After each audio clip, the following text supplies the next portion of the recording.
Dekabrın 27-sində gözlənilən hava şəraiti açıqlanıb.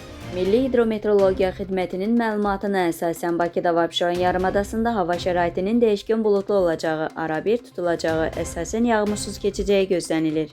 Mülayim cənub-qərb küləyi axşam şimal-qərb küləyi ilə əvəz olunacaq. Havanın temperaturu gecə 2-4 dərəcə, gündüz 6-9 dərəcə isti olacaq. Atmosfer təzyiqi 758 mm civə sütunundan 752 mm civə sütuna inəcək. Nisbi rütubət gecə 70-75%, gündüz 60-65% təşkil edəcək. Azərbaycanın rayonlarında havanın əsasən yağmursuz keçəcək, lakin gündüz şimal və qərb rayonlarından başlayaraq bəzi yerlərdə arabir yağıntılı olacağı, qar yağacağı gözlənilir. Ayrı-ayrı yerlərdə intensivləşəcəyi ehtimalı var. Gecə və səhər arabir duman olacaq. Qərb küləyi gündüz bəzi yerlərdə arabir güclənəcək. Havanın temperaturu gecə 2 dərəcə şaxtadan 3 dərəcəyədək isti, gündüz 7-10 dərəcə isti.